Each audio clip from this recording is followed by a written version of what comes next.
ಸ್ನೇಹಿತರೆ, ಸ್ವಾಗತ ಸುಸ್ವಾಗತ ನಿಮ್ಮೆಲ್ಲರಿಗೂ. ಇವತ್ತಿನ ವಿಷಯಕ್ಕೆ ಆರ್ಥಿಕವಾದ ಸುಸ್ವಾಗತ.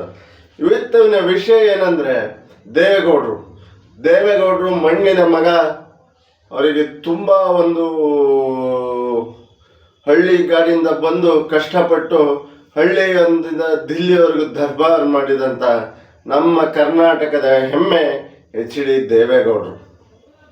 ಅವರು ಎಂದೂ ಜಾತಿಗೆ ಸೀಮಿತವಾಗಲಿ, ಎಲ್ಲ ವರ್ಗದವರಿಗೂ ಅವರ ಕೆಲಸಗಳು, ಅವರ ಕಾರ್ಯಗಳು ಎಲ್ಲ ವರ್ಗದವರಿಗೂ ತಲುಪಿದ್ರು.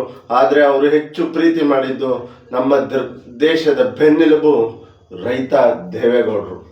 ನಮ್ಮ ದೇಶದ ಬೆನ್ನೆಲುಬು ರೈತರಿಗೆ ದೇವೇಗೌಡರು ಕೊಟ್ಟಂತ ನೀರಾವರಿ ಯೋಜನೆಗಳು ಇತಿಹಾಸದಲ್ಲಿ ಯಾರು ಕೊಡೋಕ್ಕಾಗಲ್ಲ, ಮುಂದೆ ಬಂದವರು ಕೊಡೋಕ್ಕಾಗಲ್ಲ ಅಂತ ಕಾಣುತ್ತೆ. ಅಧಿಕಾರಕ್ಕಾಗಿ ಯಾವತ್ತು ಅಂಟು ಕೂರಲಿಲ್ಲ. ಸ್ವಾಭಿಮಾನ ಬಂದಾಗ ಪ್ರಧಾನಮಂತ್ರಿ ಸ್ಥಾನಕ್ಕೆ ರಾಜೀನಾಮೆ ಕೊಟ್ಟಂತವರು ಇಳಿ ವಯಸ್ಸಿನಲ್ಲೂ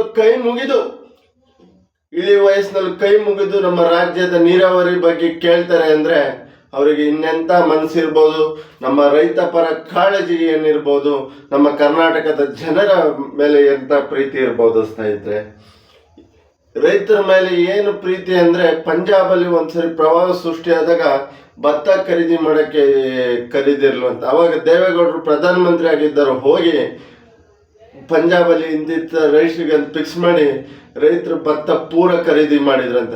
ಆ ಪ್ರೀತಿಯ ಗೌರವದ ಸಲುವಾಗಿ ಇವತ್ತು ದೇವೇಗೌಡ ತಳಿ ಅನ್ನೋದು ನಮ್ಮ ಪಂಜಾಬಲ್ಲಿ ಒಂದು ಭತ್ತದ ತಳಿ ಮಾಡಿದ್ದಾರೆ.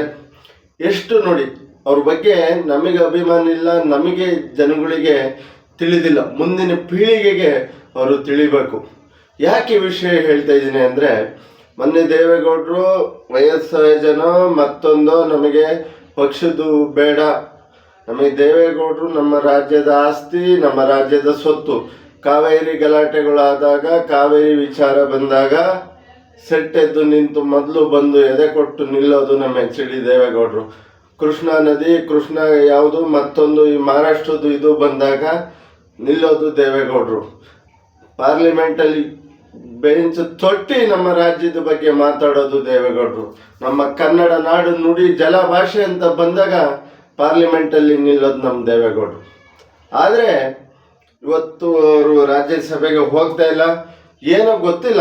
ಆದರೆ ನಾನು ಹೇಳೋದು, ಅಂಥ ವ್ಯಕ್ತಿಗಳು ಇರಬೇಕು, ಛಲ ಇರಬೇಕು, ಮುಂದಿನ ಪೀಳಿಗೆಗೆ ಅವರ ವ್ಯಕ್ತಿತ್ವ ಇರಬೇಕು, ಮುಂದಿನ ಪೀಳಿಗೆ ಅವರ ಆದರ್ಶಗಳು ಇರಬೇಕು, ಮುಂದಿನ ಪೀಳಿಗೆ ಅವರ ಶಕ್ತಿಯನ್ನು ಪಾಠವಾಗಿ ಪರಿಶ್ರಮಿಸಲು ನಮ್ಮ ಕರ್ನಾಟಕದಲ್ಲೇ ತಪ್ಪಲ್ಲ.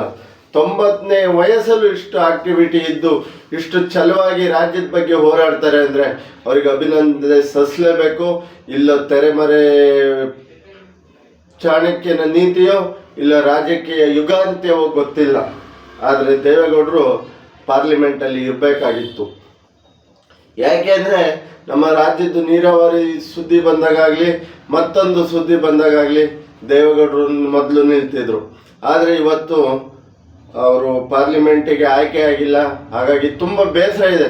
ಅವರು ಗೌಡ್ರು ಅನ್ನೋದು ಬಿಟ್ಟು ಅವರು ಇನ್ನೊಂದು ಪಕ್ಷದ ವರಿಷ್ಠ ಅನ್ನೋದಲ್ಲ, ಅವರು ಅದನ್ನೆಲ್ಲ ಮೀರಿದ ವ್ಯಕ್ತಿತ್ವ, ಅದನ್ನೆಲ್ಲ ಮೀರಿದ ಶಕ್ತಿ.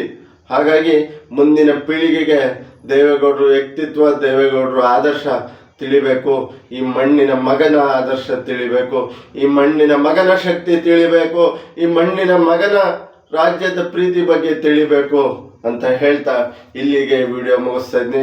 ಜನಗಳೇ, ಕೈ ಮುಗಿದು ವಿನಂತಿ, ಇದು ಯಾವುದೋ ಪಕ್ಷದ ಪರವಾಗಲ್ಲ, ಇದು ಒಂದು ನಮ್ಮ ಸಮಾಜಕ್ಕೆ, ನಮ್ಮ ದೇಶಕ್ಕೆ, ನಮ್ಮ ರಾಜ್ಯಕ್ಕೆ ಉತ್ತಮ ಸೇವೆ ಸಲ್ಲಿಸಿದ್ದಕ್ಕಾಗಿ ದೇವೇಗೌಡರಿಗೆ ಒಂದು ಉತ್ತಮವಾದ ಒಂದು ಗೌರವ ಸಲ್ಲಿಸುವ ಸಲುವಾಗಿ ಈ ವಿಡಿಯೋ ಅಂತ ಹೇಳ್ತಾ, ಯಾವುದೋ ಪಕ್ಷದ ಪರವಾಗಿ, ಯಾವುದೋ ಇದ್ರ ವ್ಯಕ್ತಿಯ ಪರವಾಗಲ್ಲ. ಏನಾದರೂ ಪದ ಬಳಕೆಯಲ್ಲಿ ತಪ್ಪಿದ್ರೆ ದಯವಿಟ್ಟು ಕೈ ಮುಗಿದು ಜನಗಳಲ್ಲಿ ವಿನಂತಿ, ಕ್ಷಮಿಸಿ ಅಂತ ಹೇಳ್ತಾ, ನಿಮ್ಮ ಅಭಿಪ್ರಾಯ ದಯವಿಟ್ಟು ಕಮೆಂಟ್ ಮೂಲಕ ತಿಳಿಸಿ. ನಿಮ್ಮ ಅಭಿಪ್ರಾಯವನ್ನು ಕಮೆಂಟ್ ಮೂಲಕ ತಿಳಿಸಿ. ದಯವಿಟ್ಟು ಸಬ್ಸ್ಕ್ರೈಬ್ ಮಾಡಿ. ನಿಮ್ಮ ಆಶೀರ್ವಾದ ಪ್ರೀತಿ ಸದಾ ಇರಲಿ ಅಂತ ಹೇಳ್ತಾ, ಜೈ ಶ್ರೀರಾಮ್, ಜೈ ಜಗನ್ನಾಥ್, ಜೈ ಸಂಗೊಳ್ಳಿ ರಾಯಣ್ಣ, ಜೈ ಕರ್ನಾಟಕ ಮಾತೆ, ಜೈ ಭೀಮ್.